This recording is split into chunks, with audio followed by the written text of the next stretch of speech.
எல்லாம் அறநிலைத்துறை கட்டுப்பட்டதுன்னு கொடுத்திருக்காங்க. கோயில் நிலங்களை பத்தி மட்டும் நீங்க பேச முடியும். இன்னைக்கு கொடுத்திருக்கீங்களா 650 ஏக்கர் ஜீரோ வேல்யூ பண்ணிருக்கீங்கல்ல, இந்த கோயிலோட சொத்து பட்டியல் முதல்ல உங்ககிட்ட இருக்கா? சொத்து பட்டியல் அத்தனை சர்வே நம்பரும் இருக்குதா? சம்பளத்தை நாங்க கட்டுற வரி பணத்துல வாங்கிட்டு எதுக்கு இந்த வேலை செய்யறீங்க? இல்ல தமிழ்நாடு அரசு இந்த மாதிரி ஜீரோ வேல்யூ பண்ணி உங்களுக்கு ஒரு ஜீவோ போட்டு கொடுத்திருக்கா?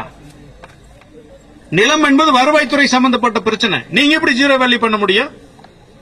எப்படி கொடுத்தீங்க? உங்களுக்கு என்ன அரசாணை இருக்குது? நீங்களும் உங்க துறையில் எழுதி வச்சுட்டு அது சரியா போயிருமா? ஒட்டுமொத்தமா ஒரு சட்டப்படி தேர்ந்தெடுக்கப்பட்ட ஒரு அரசு ஊழியர் நீங்க சட்டவிரோதமா பணி செய்றீங்க. என்ன அரசாணை இருக்கு? சுற்றறிக்கை இருக்கு. முதல்வர் போட்டிருக்காரா? இல்ல தமிழ்நாடு சட்டமன்றத்தில் கொள்கை முடிவு எடுத்திருக்குதா? எதுவுமே இல்லாம நீங்க ஜீரோ வேல்யூ பண்ணி இத்தனை பேரோட வாழ்வாதாரத்தை பறிச்சிருக்கீங்க. உங்க வீட்டுல இருந்து ஒரே நாள் தூக்கி வெளியே போட்ட ஒத்துக்குவீங்களா? நீங்க உங்க சொந்த வந்ததுக்கு சொத்தே கிடையாதா? படிச்சுதானே வேலைக்கு வந்திருக்கீங்க. எதுக்காக இப்படி சட்டவிரோதமா தொடர்ச்சி செஞ்சுட்டே இருக்கிறீங்க? என்ன உள்நோக்கம், என்ன காரணம்? ஏதாச்சும் மாசமான மாமூல் வேணுமா உங்களுக்கு? எங்க மக்கள் கேட்டு கொடுக்கலையா? இல்ல பணத்தாசை உங்களுக்கு அதிகமா பிடிச்சிருச்சா? எதுக்காக அறநிலைத்துறையில அறம் கெட்ட வேலை செய்யறீங்க?